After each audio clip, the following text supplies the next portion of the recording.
All right, silence over there. Are they asking questions? How are we doing this? Are you asking me? will ask the question. हाँ हाँ. हम सबसे पहले आपका नाम जानना चाहेंगे और आप किस तरह से साक्षी से जुड़े हुए हैं, वहाँ पर क्या प्ले करने वाले हैं। हम तीनों एक्टर्स हैं और ये जो नाटक कर रहे हैं हम साक्षी के लिए, ये वायलेंस अगेंस्ट विमेन और गर्ल्स जो होता है उससे लड़ने के लिए है. और that's why we doing this play, right. अब ये नाटक है, इट्स वेरी इंटरेस्टिंग. इसकी नैरेटिव बहुत अच्छी है और कहानी भी बहुत ही अच्छी है. एक बहुत इम्पॉर्टेंट चीज़ जो हमें लगता है कि हम बहुत आगे बढ़ गए, दुनिया भी बहुत आगे बढ़ गए हैं, पर कई सारे चीज़ें हैं जिसके बारे में हम बात नहीं करते हैं. I mean even literate people find it very difficult to talk about it. और हमें लगता है कि इसके बारे में बात करनी बहुत ज़रूरी है, नहीं तो हमारी अगली पीढ़ी जो है, ख़ास तौर पर लड़कियों पर ये चीज़ चलता रहेगा. तो हमने इसीलिए इस नाटक के साथ जुड़े हैं, इसीलिए साक्षी के साथ जुड़े हैं. And they have been generally doing wonderful work, and I'm very happy that Smita as a director has taken up issues which people don't talk about. नाटक तो हम करते ही रहते हैं, एज एन एक्टर हम लोग हर जगह करते रहते हैं, पर ये जो इश्यूज़ है इसके बारे में बहुत कम जगह पे है हमने देखा कि बातें होती है. मतलब नाटक ज़्यादा इम्पॉर्टेंट हो जाते हैं rather than the topic itself. हाँ, जैसे कि जितनी सारी इश्यूज़ के बारे में हमने बात करी है और स्मिता जी ने जिस तरीके से नाटक को लिखा है, काफ़ी सारी जो अत्याचार होते हैं औरतों के प्रति, उनको दिमाग में रखते हुए, लेकिन ये भी पता है कि ये हर स्तर की औरतों के साथ ये सब होता है. तो जिस तरह से उसको लिखा गया है और जिस तरह से हम सारे एक्टर्स ने उन्होंने जिस तरीके से हमको इस इनिशिएट किया इस पूरे प्रोसेस में, वो काफ़ी ऐसा लगता है कि वी वर क्वाइट प्रिविलेज्ड कि हमें मौका मिला एज एक्टर्स टू इस दुनिया में कदम रखने का, इतने करीब से हर चीज़ को महसूस करने का. तो या एज एन एक्टर ऑल्सो हमें लगता है कि जब हम लोग कोई नाटक में अभिनय करते हैं तो उसमें हमारी जो एक्टर की जो सत्ता कहते हैं ना, पर्सोना, हाँ, वो कई बार हम because we are use to it वो चीज़ ज़्यादा आगे निकल जाते हैं. वेयर एज इस प्ले में ऐसा कोई चांस ही नहीं था कि आप किरदार से कभी भी दूर चले हाँ. जाएं. और इसलिए ये बहुत डीप रूटेड है, बहुत सी चीज़ें हमें भी फेस करनी पड़ी, और इस वजह से हमें लगता है कि एज एन एक्टर ऑल्सो हमने डेवलप किया है, क्योंकि इतना ट्रूथफुल है ये कहानी कि आपकी और कोई चारा नहीं है, आपको उसी जगह पे जाके उस तरीके से ही आपको परफॉर्म करना है. तो मेरे लिए तो that was a great exercise. It was a great experience because it was like finding another way of performance. And मैंने देखा है कि लाइक लोग जब ये नाटक देखते हैं तो आफ्टर द प्ले वो इन इश्यूज़ के बारे में बात करते हैं, क्योंकि हम ये इश्यूज़ को एक मैसेज के तौर पे नहीं डाल रहे हैं, ऐसे नहीं रखा गया है इस. हाँ, और सिखाने के तौर पे भी नहीं, बिल्कुल उस तरह से ये लिखा ही नहीं नाटक गया है. है. और इसमें असली कैरेक्टर्स हैं, किरदार हैं, और आप उन किरदारों में रहकर आप गुम हो जाते हो, और फिर आपको लगता है कि हाँ ये सब होता है हमारे साथ, और हमने देखा है ये सब हमारी फैमिलीज़ में. और फिर आप इन चीज़ों के बारे में डिस्कस करते हो शो के बाद. और ये मेरे लिए तो बहुत ही ज़रूरी है कि ये बहुत ज़रूरी है. ये एक नाटक जो आप करें, लोग उसके बारे में बात करें. ये नहीं कि परफॉर्मेंस ऐसी थी, परफॉर्मेंस वैसी थी, वो हमें अच्छा लगता है, हम एक्टर्स ही हैं, पर ये सिर्फ परफॉर्मेंस के लिए कहानी परफॉर्मेंस बहुत ही इम्पोर्टेंट है इसमें, और बहुत ही कहानी को ले सब कुछ. मुद्दा नाटक जो में है. हमेशा कहानी के सब इर्द गिर्द ही होता है सब कुछ, लेकिन यहाँ पर कहानी क्योंकि ऑडियंस के भी इतनी करीब है, तो कभी कभी लगता है कि हम मतलब हमें लगता एक है से कि हो गए हैं। हाँ, सिर्फ वही नहीं, ये मुद्दा जो है, ये मुद्दा कहीं ना कहीं कभी ना कभी लोगों ने फेस किया है, पर उसके बारे में हम बात नहीं करते हैं। मतलब अगर कोई भी औरत को आप ये बात पूछिए, और अगर आप उसको आराम से पकड़ के पूछेंगे तो हर एक की ज़िंदगी में ऐसे कुछ ना कुछ है जो हो चुका है, पर क्योंकि हमारे समाज अलाउ नहीं करते हैं, वो एक दायरे में रहते हैं, वो कभी इसके बारे में बात नहीं कर पाते हैं, अपनों से भी बात नहीं किया जाता है। तो इस वजह से ये कहानी सिर्फ नाटक के तौर पे हम लोग नहीं दिखाना चाहते हैं। एक बहुत इम्पॉर्टेंट आस्पेक्ट ये है कि ये देखने के बाद लोग जाके बातें करें। ये नहीं कि नाटक देखा हम भूल गए। जनरली जो होता है ना, आप नाटक देखते हैं, बहुत बढ़िया नाटक था, अच्छा लगा, भूल गए, पर ये जो मुद्दा उठाया गया है वो हम लोगों को भूलने नहीं देना चाहते हैं, ताकि वो अपने अगले पीढ़ी या अपने ज़िंदगी में जो भी औरतें आ रहे हैं उनको ये जगह दे, उनसे बातें करे। इसी वजह से ये नाटक है। कई बार it is very hard hitting, कई बार चीज़ें जिस तरीके से बोला जाता है यहाँ पर वो लोग यूज़ टू नहीं हैं। पर सबसे बड़ी बात है, हमने पहले भी जो शोज़ किए हैं उसके बारे में लोग नहीं बात कर रहे हैं कि नहीं ये it was very hard hitting, भैया ऐसे थोड़ी ना आप लोगों के सामने बोलेंगे। पर आई थिंक इस नाटक का सबसे बड़ा प्लस पॉइंट यही है कि and as Shruti said, we feel very privileged कि हमें वो जगह मिला है जहाँ पे हम खुल के ये बातें कर सकते हैं। और स्मिता जी ने इस पूरे नाटक को काफ़ी ग्रे को दिमाग में रखते हुए रखा है, बिल्कुल भी ब्लैक एंड वाइट, यस नहीं है। यस नो, राइट रॉन्ग नहीं है। Yeah, and it is not even anti-men or anything. At all, It is at all. a play that looks at the issue holistically. एक ऊपर से देख रहा है, तो हाँ, एक ऑब्जेक्टिव व्यू है, क्योंकि कोई भी सच्चाई सिर्फ ये ठीक गलत नहीं होता है, उसके बीच की जो ग्रे एरियाज हैं, और ख़ास तौर पे जब हम इंसानों से रिलेटेड कोई भी चीज़ें बात कर रहे हैं, तो ये कभी नहीं होता है कि ये बुरा है ये भला है। हर चीज़ का 2-3 पहलू होते हैं, तो वो चीज़ बहुत खूबसूरती से पकड़ा गया है। Thank you so much. Thank you.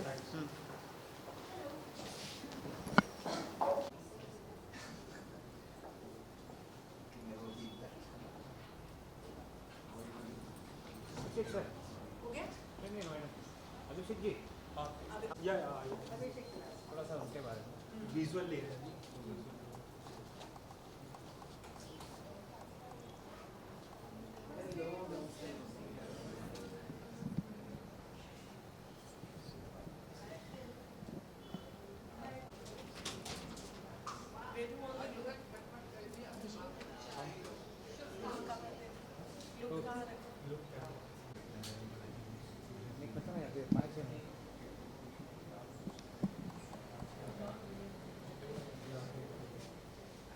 हो गया विजुअल? विजुअल बाद में करेंगे, साउंड चेक करो। मैंने जानना चाहिए कि आज आप क्या यहाँ पे दिखाने वाले हो, क्या चीज़ लेके आ रहे हो लोगों के सामने? मैं एक बहुत ही अलग किरदार प्ले करने वाली हूँ, तरुश्री का, जो एक 19 साल की लड़की है। और ये बहुत ही खूबसूरत लिखा हुआ और बहुत ही अच्छा प्ले है स्मिता भारती जी का। और it's something I have never done before. तो बस मैं यही कहना चाहूँगी कि इट्स मतलब बहुत यूनिक है, बहुत अलग है, और मैं बहुत घबराई हुई हूँ बस। प्ले तो काफ़ी सारे होते हैं, काफ़ी यूनिक प्ले होते हैं, बट इस प्ले में क्या कुछ अलग देखने को मिलेगा? किस मुद्दे पे, उसके बारे में कुछ? हर मुद्दे पे, औरतों के बारे में, अबाउट जेंडर बायसेस जो औरतों पे बीतती है या लोगों पे बीतती है, आज के जो बहुत रेलेवेंट रिलेशनशिप इश्यूज़ और बहुत सी चीज़ें जो हम नहीं बताते, या LGBTQA+1 के बारे में, और बहुत रिलेशनशिप्स और human values, human ideals and morals and जैसे बहुत ज़रूरी है लोगों को थेरेपी लेना, बहुत ज़रूरी है लोगों को फैमिली में किसी से बात करना, फैमिली वैल्यूज़, और वो कितना इम्पोर्टेंस रखते हैं हमारी सोसाइटी में।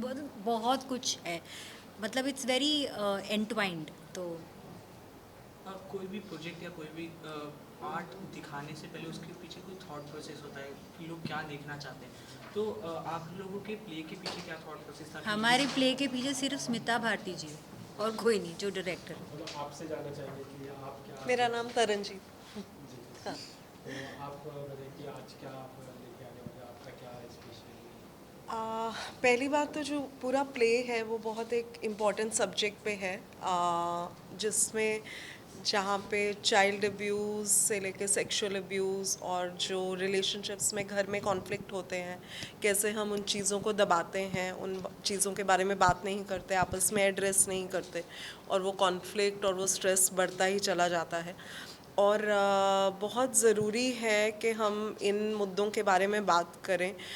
मेरी जो जर्नी रही है एज एन आर्टिस्ट पिछले कुछ सालों में, इट्स स्पोकन वर्ड पोएट्री के थ्रू भी it's been about talking about these issues, और इसके लिए मैं बहुत डीपली कनेक्ट करती हूँ स्मिता के काम से, जो वो पिछले 20-30 साल से करते रहे हैं साक्षी के थ्रू, और उनके जो नाटक भी हैं वो भी उसी तरह के इम्पॉर्टेंट सब्जेक्ट्स को एड्रेस करते हैं। तो आई थिंक आप एज एन आर्टिस्ट अगर किसी चीज़ के लिए strongly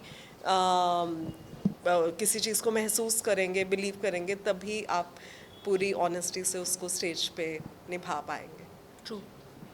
You want to add something? महिमा। मैं बस इन्होंने जो बोला वही चीज़ है कि बोलना बहुत ज़रूरी है। तो इस प्ले में सबसे अच्छी बात ये है कि ऐसा नहीं है कि सिर्फ फीमेल्स ही बोलें, मेल के पास भी बहुत कुछ ऐसा होता है जो वो लोगों से नहीं कर पाते हैं। तो इस प्ले की सबसे अच्छी खासियत ये भी है कि वो सिर्फ एक मुद्दे पर नहीं, वो सारे मुद्दों पर बात करता है। आई होप आप नाटक का जो गाना है आपने गाया था, अगर वो गुनगुना देंगे। घाट घाट में पंछी बोलता, घाट घाट में पंछी बोलता। Thank you. Thank you so much. Thank you. Everyone, क्या कुछ कहना चाहोगे प्ले के बारे में? कितने एक्साइटेड हो उसके बारे में कुछ बताइए। Very excited, and I'm slightly uncomfortable because my parents are coming. And as everybody must have mentioned, play is about the silent voices जिसको हम एड्रेस नहीं करते। इंडिया में specially from the place I come from, it's difficult, so I am already trying to come out of the comfort zone, and this is all that I can say the play talks about, coming out of the comfort zone, because सब कहना चाहते हैं पर because of what ever justified, because बाहर जो भी लोग क्या सोचेंगे, कैसे बात करते हैं, उस सब की वजह से we are all silent, so I am just coming out of the comfort zone. या एंड सबसे अच्छी बात यह है कि हम लोग बहुत थैंकफुल हैं साक्षी के और स्मिता के कि हमें इसका पार्ट बनाया गया, और जिसमें हम सिर्फ लेडीज़ की बात नहीं बोल रहे हैं, और जिसने भी जो भी जैसे जेंट्स की भी बात बोल रहे हैं उसमें कि हमें दोष नहीं देना है, किसी को ब्लेम नहीं करना। सो ब्लेम उसके पीछे रीज़न क्या है, वो जो उनकी लिखावट है, वो जो लिखा है उन्होंने प्ले में, तो सबसे बड़ी बात यही है कि तो अगर बोलने वाले हैं तो सुनने वाले भी उतने ही वो होने चाहिए, क्योंकि सुनता कोई नहीं है, सिर्फ बोलते हैं। So I am really thankful to Smita कि उन्होंने इतना अच्छा प्ले लिखा है, और जिसके अंदर हर जनरेशन की बात कही गई है, एक 80 साल के बूढ़े तक की बात कही गई है, और बहुत ही टीनेजर्स की बात कही है। और मुझे लगता है कि इस तरह के जो प्लेज हैं होने चाहिए। थिएटर फॉर चेंज, बहुत सालों से थिएटर किया है, लेकिन वो जो चेंज के लिए है चीज़ें हैं, वो करके बहुत मज़ा आया, and we are really thankful.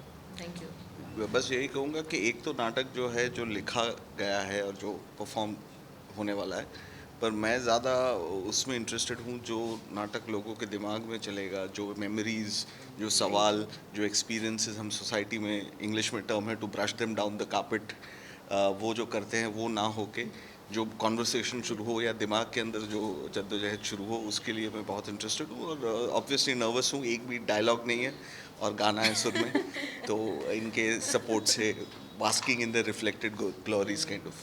At the end, you want to say something for the audience viewers? Let's face it, let's not be in denial. high time we talk about it. या very true thank you अच्छा है carpet नीचे छुप जाना सब जगह, it's easy. सामने face करना it's difficult. Thank you. Smita ma'am, सबसे पहले आपसे जानना है कि ये साक्षी की नींव कहाँ से बनी, किस तरह से इसकी शुरुआत हुई और कितना मेहनत किया आपने इसको यहाँ तक पहुँचाने के लिए? 30 साल से मेहनत कर रहे हैं। 1992 में शुरू किया था साक्षी, और साक्षी शुरू ही हुआ था जेंडर बेस्ड वायलेंस को एड्रेस करने के लिए। साक्षी शुरू ही हुआ था सेक्सुअल वायलेंस के साइकिल को इंटरप्ट करने के लिए। लेकिन उसकी शुरुआत सिर्फ ये नहीं थी कि अच्छा जो नुकसान हो रहा है उसको कैसे रोके। हमारा काम पूरा फोकस रहा है कि प्रिवेंट कैसे करें, उस काम को होने से कैसे रोकें। होने के बाद तो क्या करना है वो देखते हैं, लेकिन होने से ही कैसे रोके। तो शुरू से हमारा जो काम रहा है वो प्रिवेंशन पे रहा है फोकस्ड, और हमने इसके लिए कानून, पब्लिक इंटरेस्ट लिटिगेशंस करे हैं, कानून बनवाए हैं, जजेस के साथ काम किया है, supreme court, high court, district court के जजेस के साथ में 5 कंट्रीज़ में और रीजन के। और इस समय हम मिनिस्ट्री ऑफ यूथ अफेयर्स के साथ में पार्टनरशिप पे 40,000 कॉलेजेस, 40 लाख स्टूडेंट्स के लिए एक मुहिम हमने चलाई है कि हम सारे ये जो आने वाली पीढ़ी है ये कैसे पहचानें और कैसे स्किल बिल्ड हो जाए कि हम जेंडर बेस्ड वायलेंस को होने से पहले ही रोक दें। तो अपनी ज़ाती ज़िंदगी, निजी ज़िंदगी, एवरीडे लाइफ में हम कैसे माइक्रो एग्रेशंस पहचान पाएँ और इक्वालिटी के एक्शंस को किस तरह से हम लागू कर पाएँ। आप लोग साक्षी नाम का एक NGO भी चलाते हैं, तो उस NGO के बारे में कुछ बताना चाहते हो, क्या काम कर रहे हैं उसके लिए? हाँ, यही साक्षी NGO के बारे में मैंने बताया आपको कि हम यही मैंने जवाब जो भी दिया। आज क्या देखने वाले हैं हम लोग, क्या आज यहाँ आने वाला है? आज हम एक नाटक देख रहे हैं, खटखट में पंछी बोलता है। और इस नाटक में 2 परिवारों के किरदार आपस में जुड़कर एक रात को उनके जो सोच है, एक हादसा हुआ उनकी ज़िंदगी में कई साल पहले, दफन कर दिया गया। किसी ने उसके बारे में, सबको पता था लेकिन किसी ने उसके बारे में बात नहीं करी, किसी ने माना भी नहीं कि ऐसा कुछ हुआ था या हो रहा है। और फिर कल रात की बात है, जैसे आज का दिन है तो कल रात की बात पे ये जैसे बम फटता है ना, प्रेशर कुकर फटता है, ऐसे ये बात निकल के बाहर आई, विस्फोटक। और सारे जनों को फोर्स किया ये समझने के लिए, सुनने के लिए कि हाँ ये हम अब छुप नहीं सकते, हमें इसका सामना करना पड़ेगा, हमको इसके साथ में जूझना पड़ेगा। और उस विस्फोट से जो निकले हैं सवाल, उन्होंने इन किरदारों की रातों की नींद गायब कर दी है। और वो सालों से दफन करी हुई बातों को कुरेच के निकाल रहे हैं और पूछ रहे हैं सवाल खुद से, एक दूसरे से, कि किस तरह हम इस बात को होने से रोक सकते हैं। हमने क्या किया और क्या नहीं किया, हमने क्या बोला और क्या नहीं बोला कि बात इतनी बढ़ गई। संदीप सर, आपसे जानना चाहेंगे कि आप किस तरह से साक्षी से एसोसिएट और आज क्या आप नया लेके आए? साक्षी के साथ और स्मिता जी के साथ तो मुझे कम से कम 10 साल हो गए। हम लोग ने बहुत काम किया है साथ में, कुछ स्ट्रीट बच्चों के साथ भी, रास्ते में रहने वाले बच्चों के साथ भी काम किया। काफ़ी सारे इनके जो नाटक रहे पहले वाले, उनको मैंने कोरियोग्राफी भी की थी। उन्होंने मुझे कहा इस बार कि इस नाटक के लिए मेरे साथ जुड़िए एंड इसमें एक भाग लीजिए एज एन एक्टर। तो I am very thankful to Smita ji, उन्होंने सोचा कि मैं ये काम कर पाऊँगा। काफ़ी मुश्किल किरदार है ये, क्योंकि सारी औरतें जो हैं वो इसी किरदार के ऊपर उंगलियाँ उठा रही हैं। सो कहीं ना कहीं पर जो घर की सच्चाई होती है वो कहीं ना हम छुपा देते हैं। सब एक्टर्स ने बोला, हम लोग उसको कहीं ना कहीं पे अपने अंदर दबा लेते हैं और जो ज़िंदगी चलती रहती है, पर उससे हमारा नज़रिया कैसे बदल जाता है, हमारी ज़िंदगी में कैसे बदलाव आता है, वो हमें पता नहीं चलता। और अगर हम किसी से बात करें उसके बारे में, चाहे हमारे घर वाले के साथ में हो या बाहर किसी थेरेपिस्ट के साथ में हो, किसी से भी अगर बात की जाए तो कहीं ना कहीं पे आप उससे डील कर सकते हैं, उसको सॉल्व कर सकते हैं। तो यही बात है जो मैम चाहती बाहर आए कि अगर हम कल अगर घर वापस जाते हैं तो हम लोग कहीं ना कहीं अगर हमारे साथ कुछ भी हुआ हो ज़िंदगी में, उसके बारे में बात करें और लोगों को बताएं कि हमारे साथ हुआ है ऐसा, एंड शायद उससे हमारी लाइफ आगे की जो है वो बेटर हो सके। मैम, आपसे जानना चाहेंगे कि आप किस तरह से एसोसिएट है साक्षी के साथ?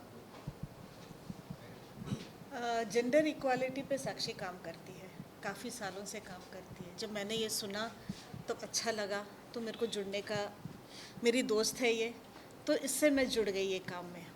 तो सबसे पहले काम मैंने चालू किया था ये जो भी बोला था द रक्षण प्रोजेक्ट के बारे में, जो स्मिता जी ने बोला था आपको, ये बच्चों के साथ यूथ 18 से 22 साल बच्चों के साथ हम लोग पूरे इंडिया भर, भारतवर्ष में सबसे बात करते हैं कि भाई ये ऐसा हो सकता है, इसको देखिए, जानो, पहचानो और इसको हम रोकेंगे।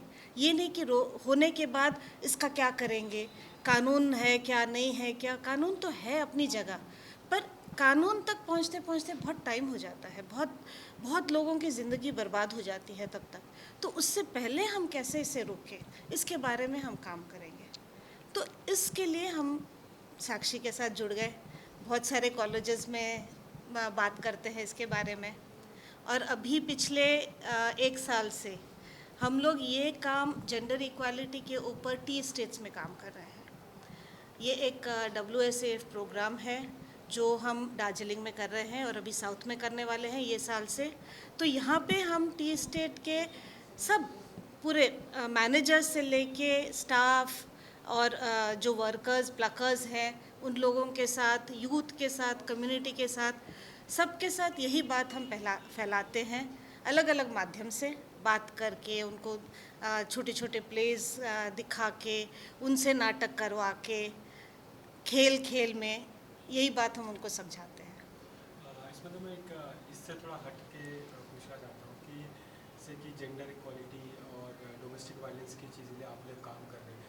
अभी एक सबसे लेटेस्ट केस चल रहा है राखी सावंत का, तो वहाँ पे मतलब काफ़ी बवाल मचा हुआ है। तो आप अगर कुछ कहना चाहें उसके बारे में कि आप उसको किस तरह से देखें, काफ़ी आप सोशल वर्क करते रहते हैं, तो आप किस तरह से उस चीज़ को देखते हैं? सवाल सोशल वर्क का नहीं है यहाँ पर, सवाल सिर्फ इतना है कि हमने क्या सहना है और क्या नहीं सहना और क्यों सहना है। अगर हमारी पर्सनल बाउंड्री ब्रीच होती है, अगर वायलेटिव है, अगर रिस्पेक्ट और डिग्निटी के ऊपर में आघात है, तो वो हमें सहने की ज़रूरत नहीं है। हमें उसके बारे में बात करनी ज़रूरी है, उसकी आवाज़ उठानी ज़रूरी है। इसमें कोई शर्म की बात नहीं, शर्म हमारे साथ हुआ उसमें नहीं है, शर्म उसे आनी चाहिए जिसने ये काम किया। संदीप सर, आप राखी जी के जो क्लोज फ्रेंड हैं और काफ़ी सालों से आप एक दूसरे को जानते हैं, तो आप इस पे कहना चाहेंगे? मैं स्मिता जी से बिल्कुल सहमत हूँ। अगर हमारे साथ किसी भी तरह का वायलेंस हो रहा हो तो हमें उसको कभी भी इनकरेज नहीं करना चाहिए, बात करनी चाहिए, रिपोर्ट करना चाहिए। और राखी मेरी स्टूडेंट रह चुकी है, मैं जानता हूँ बहुत दबंग लड़की है, बिल्कुल बिंदास बोलती है। एंड उसके साथ अगर हुआ है ऐसा, तो बोल रही है ऐसा हुआ है, तो I am sure she will take good actions for it and it should not happen. किसी भी के साथ भी हो, चाहे वो राखी हो या किसी के साथ भी हो, वायलेंस नहीं होना चाहिए। Thank you.